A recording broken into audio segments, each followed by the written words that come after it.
Hello.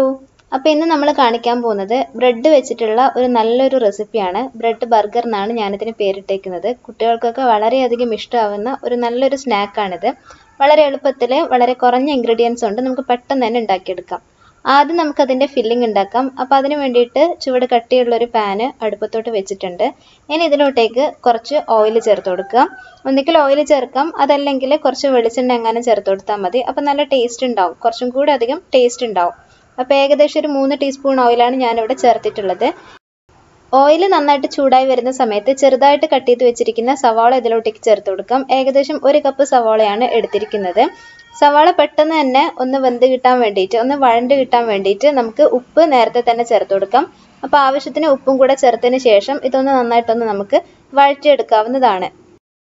ഇനി ഇതിലോട്ടേക്ക് ചേർത്ത് കൊടുക്കുന്നത് നമ്മുടെ എരിവിനനുസരിച്ചിട്ടുള്ള പച്ചമുളകാണ്. അതിൻ്റെ കൂടെ തന്നെ കുറച്ച് കറിവേപ്പിലയും കൂടെ ചേർത്ത് കൊടുക്കുന്നുണ്ട്.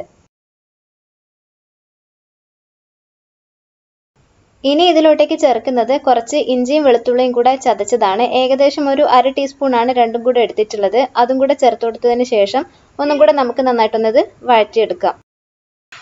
ഇനി ഇതിലോട്ടേക്ക് ഒരു 1/4 ടീസ്പൂൺ മഞ്ഞൾപ്പൊടിയും അതിൻ്റെ കൂടെ തന്നെ ഒരു 1/4 ടീസ്പൂൺ ചിക്കൻ മസാലയും കൂടെ ചേർത്ത് കൊടുക്കുക. എന്നിട്ട് നമുക്ക് കുറച്ച് സമയം കൂടെ ഇതുപോലെ ഒന്ന് വഴറ്റിയെടുക്കാം. അപ്പോൾ ഇതിൻ്റെ ഒരു പച്ചമണക്കൊന്ന് മാറി വരും.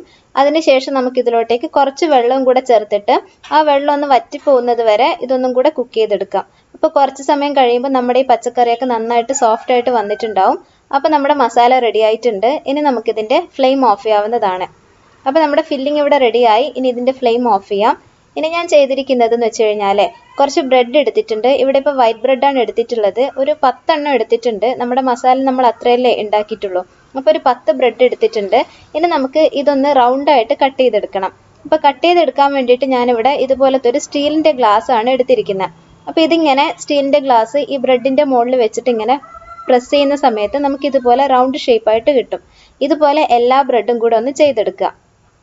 അപ്പോൾ നമുക്ക് ഇതുപോലെയാണ് നമ്മൾ ഷേപ്പ് ഉണ്ടാക്കിയെടുക്കാൻ വേണ്ടിയിട്ട് പോകുന്നത്. അങ്ങനെ 10 ബ്രെഡും ഇവിടെ ചെയ്തു വെച്ചിട്ടുണ്ട്. വേസ്റ്റായിട്ട് വരുന്ന ബ്രെഡ് വെച്ചിട്ട് വേറൊരു റെസിപ്പി ഞാൻ ഈ വീഡിയോൻ്റെ അവസാനം കാണിക്കുന്നുണ്ട്. അപ്പോൾ അതും കൂടെ നിങ്ങളൊന്ന് കാണുക കേട്ടോ.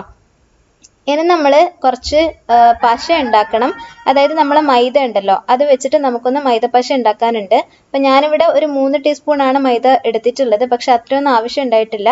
ഒരു 2 ടീസ്പൂണൊക്കെ മൈദ എടുത്താൽ മതി.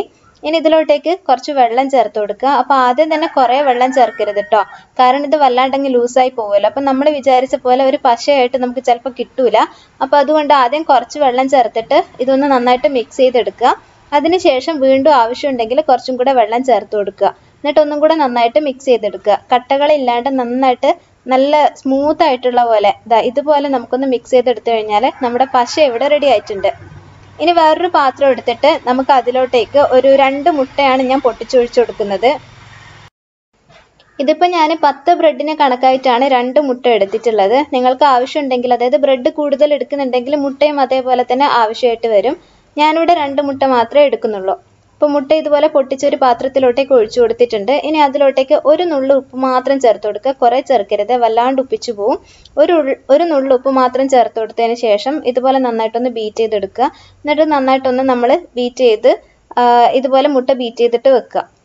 ഇനി നമ്മൾ ചെയ്യാൻ പോകുന്നത് എന്താ വെച്ച് കഴിഞ്ഞാൽ, നമ്മൾ ആ ബ്രെഡ് കട്ട് ചെയ്ത് വെച്ചിട്ടുണ്ടല്ലോ, അതിലോട്ടേക്ക് 1 ടീസ്പൂണോളം ഫില്ലിംഗ് വെച്ച് കൊടുക്കുന്നുണ്ട്. അപ്പോൾ ഈ ഫില്ലിംഗ് ഉണ്ടാക്കുന്ന സമയത്ത് നിങ്ങൾ ചിക്കന്, അതായത് വേവിച്ച ചിക്കൻ ഒന്ന് കൈ കൊണ്ട് പിച്ചിട്ട് അതിലോട്ടേക്ക് ഇടുവാണെങ്കിൽ നല്ല ടേസ്റ്റ് ഉണ്ടാവും കേട്ടോ. അല്ലെങ്കിൽ മുട്ട അതിൽ ചേർത്ത് കൊടുക്കാം. അപ്പോൾ അതുപോലെ ഫില്ലിംഗ് വെച്ചതിന് ശേഷം നമ്മൾ നേരത്തെ ഉണ്ടാക്കി വെച്ചിരിക്കുന്ന പശ ഉണ്ടല്ലോ, അത് ഇതുപോലെ സൈഡിലോട്ടൊക്കെ ഒന്ന് തേച്ച് പിടിപ്പിച്ച് കൊടുക്കുക. ഞാനിവിടെ സ്പൂൺ വെച്ചിട്ട് തന്നെയാണ് ചെയ്യുന്നത്. അപ്പോൾ അത് ചെയ്യാനായിട്ട് പറ്റുന്നില്ല എന്നുണ്ടെങ്കിൽ കൈ വെച്ചിട്ട് തന്നെ ജസ്റ്റ് ഒന്ന് തേച്ച് പിടിപ്പിച്ച് കൊടുത്താൽ മതി. അതിനുശേഷം വേറൊരു പീസ് ബ്രെഡ് എടുത്തിട്ട് നമുക്ക് ഇതിൻ്റെ മേലെ വെച്ചിട്ടൊന്ന് പ്രസ് ചെയ്ത് കൊടുക്കാം. എന്നിട്ട് സൈഡിലൊക്കെ നന്നായിട്ട് പ്രസ് ചെയ്ത് കഴിഞ്ഞാൽ ഈ താഴത്തെയും മേലത്തെയും ബ്രെഡ് കൂടെ നന്നായിട്ട് അങ്ങ് ഒട്ടിച്ചേർന്ന് നിന്നോളൂ. അപ്പോൾ ഇതുപോലെ നന്നായിട്ട് പ്രസ് ചെയ്ത് കൊടുക്കുക. വെറുതെ അങ്ങ് വെച്ചിട്ട് പോകരുത് കേട്ടോ, കാരണം ചിലപ്പോൾ കുറച്ച് നേരം കഴിയുമ്പോൾ ഇത് വിട്ട് വരാനുള്ള സാധ്യതയുണ്ട്. അപ്പോൾ അതുകൊണ്ട് നന്നായിട്ട് പ്രസ് ചെയ്ത് കൊടുക്കുക. അപ്പോൾ നമ്മുടെ ഇങ്ങനെ 5 ബർഗറാണ് ഞാനിവിടെ ഉണ്ടാക്കാൻ വേണ്ടിയിട്ട് പോകുന്നത്. അപ്പോൾ അത് നമുക്ക് ഉണ്ടാക്കാനായിട്ട് ഒരു തവ അടുപ്പത്ത് വെക്കുന്നുണ്ട്. അതിലോട്ടേക്ക് കുറച്ച് ഓയിലാണ് ചേർത്ത് കൊടുക്കുന്നത്. ഇവിടെ നിങ്ങൾക്ക് വെളിച്ചെണ്ണ വേണമെങ്കിൽ ഉപയോഗിക്കാം കേട്ടോ, കാരണം നല്ല ടേസ്റ്റ് ഉണ്ടാവും വെളിച്ചെണ്ണ വെച്ചിട്ട് ചെയ്യുവാണെങ്കിൽ. അല്ലെങ്കിൽ നമുക്ക് ഗീ ഉണ്ടല്ലോ, നെയ്യ്, അതും ചേർത്ത് കൊടുക്കാവുന്നതാണ്. അതിനുശേഷം നമ്മുടെ ഈ ഓരോ ബർഗറും എടുത്തിട്ട് ഈ മുട്ടേൻ്റെ മിക്സറിലോട്ടേക്ക് ഒന്ന് ഡിപ്പ് ചെയ്തതിന് ശേഷം നമുക്കിതിങ്ങനെ വെച്ചിട്ട് ഒന്ന് തിരിച്ചും മറിച്ചും ഇട്ടിട്ട് ഇതൊന്ന് വേവിച്ചെടുക്കാവുന്നതാണ്. ഇങ്ങനെ സൈഡിലൊക്കെ മുട്ടേൻ്റെ ഡിപ്പ് ആക്കണം എന്നുണ്ടെങ്കിൽ, മുട്ടേൻ്റെ ആ മിക്സർ ആക്കണം എന്നുണ്ടെങ്കിൽ ഡിപ്പ് ചെയ്യുന്ന സമയത്ത് സൈഡിലൊക്കെ ഇതുപോലെ ചെയ്ത് കൊടുത്തു കഴിഞ്ഞാൽ നമുക്ക് സൈഡിലും എല്ലാ ഭാഗത്തും ഇതുപോലെ മുട്ടേൻ്റെ ആ ഒരു മിക്സർ എത്തുന്നതായിരിക്കും. എന്നിട്ട് ഒരല്പസമയം ഇതൊന്ന് ഇതേപോലെ ലോ ഫ്ലെയിമിൽ ഇട്ടിട്ട് കുക്ക് ചെയ്യുക. കുക്ക് ചെയ്തതിന് ശേഷം നമുക്കിതൊന്ന് മറിച്ചിട്ട് കൊടുക്കാവുന്നതാണ്.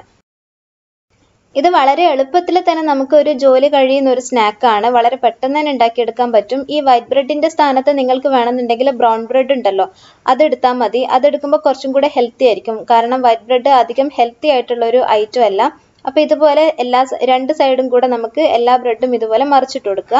എന്നിട്ട് കുറച്ച് സമയം കൂടി ഇതൊന്ന് കുക്ക് ചെയ്തതിന് ശേഷം വീണ്ടും ഇതൊന്ന് നമുക്ക് മറിച്ചിടാവുന്നതാണ്. അപ്പം ഞാനിവിടെ കുറച്ചും കൂടെ നെയ്യല്ല ഓയിൽ ചേർത്ത് കൊടുക്കുന്നുണ്ട്.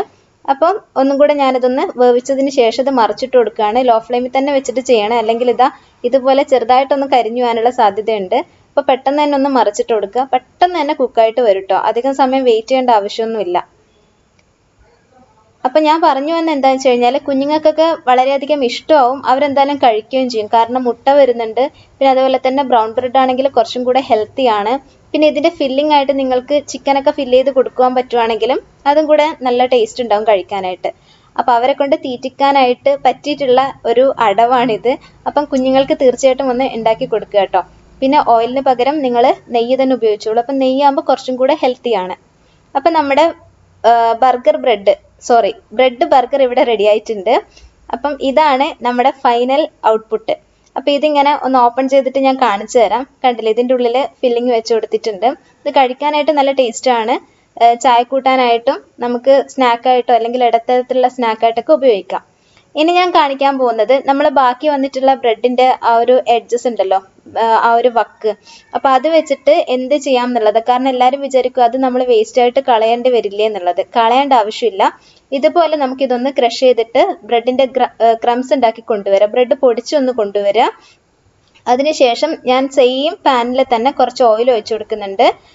ഇവിടെ നിങ്ങൾക്ക് വേണമെങ്കിൽ വെളിച്ചെണ്ണയോ അല്ലെങ്കിൽ നെയ്യോ ഉപയോഗിക്കാവുന്നതാണ്. ഓയിൽ കുറച്ച് ചൂടായി വരുന്ന സമയത്ത് നമ്മൾ നേരത്തെ തയ്യാറാക്കി വെച്ചിരിക്കുന്ന ആ ഒരു ബ്രെഡ് ക്രംസ് ഉണ്ടല്ലോ, അത് ഇതിലോട്ടേക്ക് ചേർത്ത് കൊടുക്കുക. എന്നിട്ട് ഇതൊന്ന് ഇളക്കിയിട്ട് നന്നായിട്ടൊന്ന് മിക്സ് ചെയ്തെടുക്കുക. ഇനി നിങ്ങൾക്ക് ഇതിൽ ചേർത്തിരിക്കുന്ന ഓയിൽ പോരാന്നാണെങ്കിൽ കുറച്ചും കൂടെ ചേർത്ത് കൊടുക്കുക. അതൊക്കെ നിങ്ങളുടെ സൗകര്യത്തിനനുസരിച്ചിട്ട് ചേർത്ത് കൊടുക്കുക കേട്ടോ. ഇനി ഇതിലോട്ടേക്ക് ഞാൻ ചേർക്കുന്നത് നമ്മുടെ മസാല ബാക്കി വന്നിട്ടുണ്ടായിരുന്നു. ഞാൻ ഒരു സവോളയാണ് എടുത്തിട്ടുണ്ടായിരുന്നത്. അപ്പോൾ അത് ബാക്കി ഉണ്ടായിരുന്നു. അപ്പോൾ അതുകൊണ്ട് അതും കൂടെ ഇതിലോട്ടേക്ക് ചേർത്ത് കൊടുക്കുന്നുണ്ട്. എന്നിട്ട് എല്ലാം കൂടെ നന്നായിട്ടൊന്നും കൂടെ മിക്സ് ചെയ്ത് കൊടുക്കുക. അപ്പോൾ കുറച്ച് സമയം കഴിയുമ്പം നമുക്കിതിൻ്റെ ഫ്ലെയിം ഓഫ് ചെയ്യാം. അപ്പം നമ്മുടെ ടേസ്റ്റി ആയിട്ടുള്ളൊരു വിഭവം ഇവിടെ റെഡി ആയിട്ടുണ്ട്.